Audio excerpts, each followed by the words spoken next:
बोल बांके बिहारी लाल की जय। सभी मेरे प्यारे भगवत भक्तों, आप सभी लोगों के अनुग्रह पर भक्ति के मार्ग में चलने वाले जो जप तप पूजा पाठ इत्यादि करते हैं, वो सभी लोग पूछते हैं कि पंडित जी, माला कैसे जाप करना चाहिए और माला को किस हाथ में धारण करना चाहिए। तो माला जो है माँ माले महामाए, ये माला जो है वो अनंत देवताओं का प्रतीक है। जिस जिस देवता की पूजा करते हैं, जप करते हैं, उन सभी के लिए अलग अलग मालाओं का भी विधान किया गया है। और माला जाप करते समय माला एक तो मन में जाप की जाती है, उसको मानसिक बोलते हैं, और एक होता है उपांशु, जिसमें केवल होंठ हिलते हैं।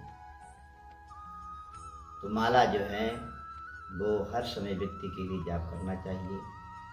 जाप करने से शक्ति, ऊर्जा, भक्ति बढ़ती है और भगवत धाम प्राप्त करने के लिए सबसे बड़ा मार्ग है। इसलिए हर एक व्यक्ति के लिए माला का जाप करना चाहिए। माला जाप करने से मन को शांति मिलती है, समृद्धि मिलती है कि तपबल विप्र सदा बरियारा। सदैव भगवान भी कहते हैं कि ब्राह्मण हर समय तपस्या करते हैं, इसीलिए विप्र प्रसादात धरणी धरोहम, विप्र प्रसादात कमला भरो, विप्र प्रसादात अजिता जितो, विप्र प्रसादात मम नाम राम। तपस्या का ऐसा प्रभाव होता है कि इसे भगवान को भी आना पड़ता है, और इसमें परम शक्ति है, परम भक्ति है। इसलिए माला का जाप हर समय करना चाहिए। माला के जाप करने में भगवान श्री राम का जाप करना हो, नारायण भगवान का जाप करना हो, हनुमान जी महाराज का जाप करना हो, तो तुलसी की माला का विधान सर्वश्रेष्ठ है कि तुलसी की माला से भगवान का जाप करें। और वह 108 मन के 108 गुड़िया उसमें होने चाहिए। एक सुमेरु होना चाहिए, ऊपर वाला सुमेरु होता है, ये सुमेरु होता है। तो 108 ही क्यों, 110, 112, 100 पूरे ही कर देते। ज्योतिष शास्त्र के अनुसार यदि हम देखते हैं तो 27 नक्षत्र हैं। 27 नक्षत्रों को 4 से गुणा कर दिया जाए तो 27 चौक 108 होते हैं। इसलिए, और दूसरा प्रमाण मिलता है कि नारद जी के उकसाने पर माता पार्वती भगवान शिव से पूछती हैं कि हे प्रभु, आपके गले में यह मुंड माला कैसी? तो भगवान शिव जी महाराज माता पार्वती के लिए मुंड माला के विषय में वर्णन करते हैं कि हे देवी, तुम्हारे 108 अवतार हो चुके हैं, और जब जब तुम मुझसे बिछुड़ती हो तो मैं तुम्हारे सिर की माला को अपनी माला में पिरो लेता हूँ। तो 108 माता पार्वती के अवतार हो चुके थे। 9वां अवतार माता पार्वती का है, इसलिए ये सुमेरु है, इसको नांगना नहीं चाहिए। जब हम जाप करते हैं, कोई भी जाप करते हैं, राम राम राम राम राम राम राम राम राम, तो यहाँ से ही इसको परिवर्तित करके फिर जिस दिशा से आए उधर के लिए फिर चल पड़ना है।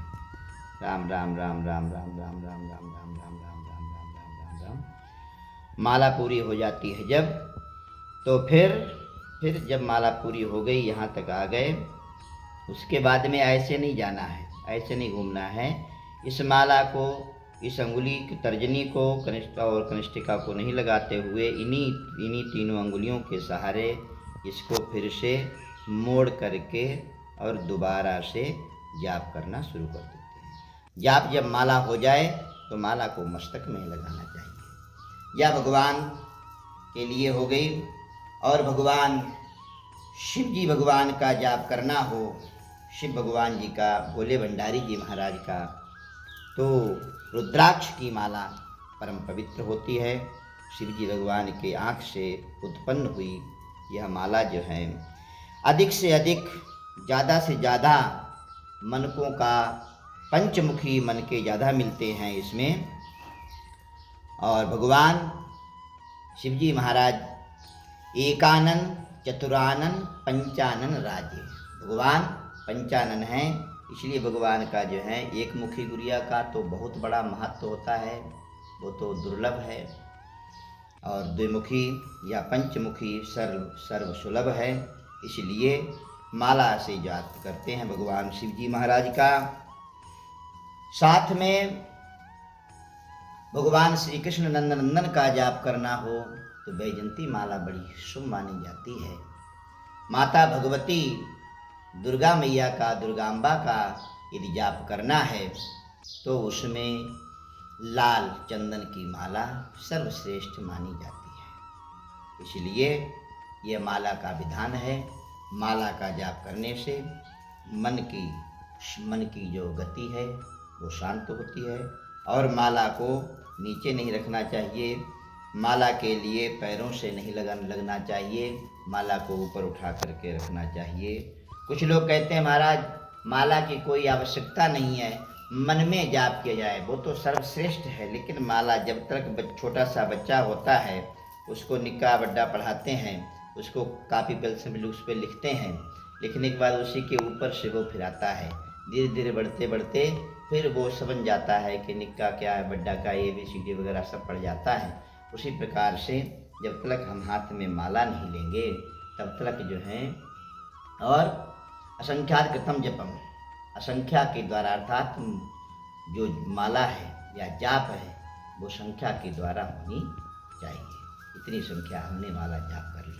और प्रतिदिन का नियम होना चाहिए कि 1 माला, 2 माला, 3 माला, 10 माला, 21 माला अवश्य भगवान अपने ईष्ट देव का जाप करें।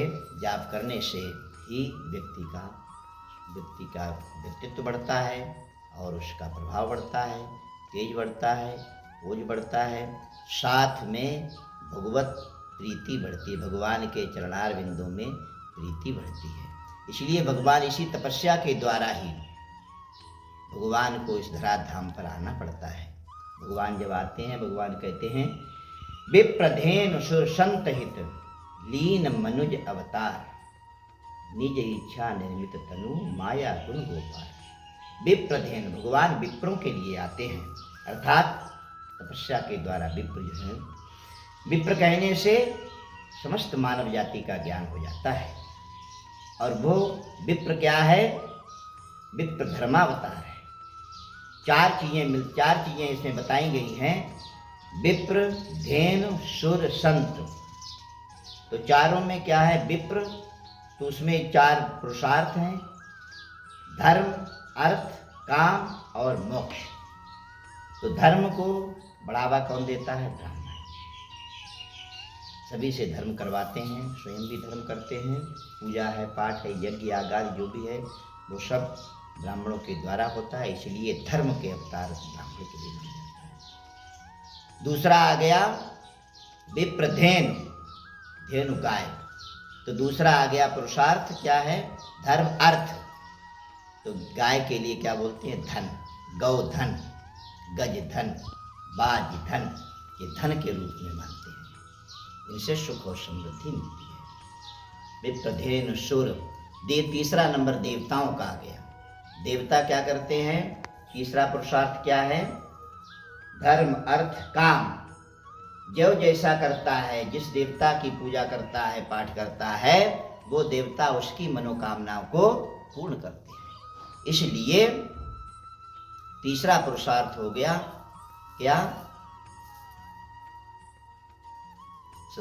देवताओं के द्वारा आशीर्वाद दे करके और उसको वर दे करके उसकी अभिष्टित मनोवांछित फल की प्राप्ति कराते हैं। चौथा आ गया संत। जो संत होते हैं और उधर पुरुषार्थ है मोक्ष।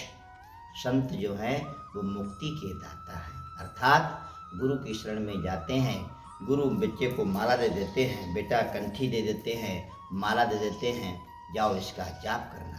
तो राम नाम का मंत्र हो, कृष्ण नाम का मंत्र हो, माता रानी का मंत्र हो, नारायण भगवान का मंत्र हो, शिव जी भगवान का मंत्र हो, किसी भी हमारे देवी देवताओं का मंत्र हो, उस मंत्र का दृढ़ता विश्वास के साथ में जाप करे तो अवश्य उसको फल की प्राप्ति होती है। माला भी दो प्रकार की होती हैं। एक तो माला ये है जिसमें गांठें लगी होती हैं। हर एक माला के गुड़िया के बीच में, मनके के बीच में गांठ लगी होती है। यह जपने वाली माला होती है, इससे जाप करते हैं। इसमें भी दो प्रकार की माला होती है। एक माला होती है सिंपल, एक माला होती है सर्पाकार। सर्पाकार का मतलब होता है एक तरफ से मोटी और एक तरफ से पतली। एक तरफ से मोटी माला होती है, एक तरफ से पतली होती है, ये सर्पाकार माला होती है। और दूसरी माला ये वो होती है जो केवल पहनने के काम में आती है, जिसमें बीच में गांठें नहीं लगी होती हैं। उसको कंठी भी बोलते हैं। कंठी के बीच में गांठें नहीं लगी होती, केवल मनके होते हैं। इसलिए माला का जाप करना, मन से जाप करना, भगवान का ध्यान, उस देवता का जिसका हम जाप करते हैं, तन्मयता से, एकाग्रता से और उसमें तन्मय होकर के जाप जो करते हैं बहुत जल्दी फलीभूत होता है। और सभी भगवत भक्तों के लिए, सभी सनातनियों के लिए जय श्रीमन नारायण।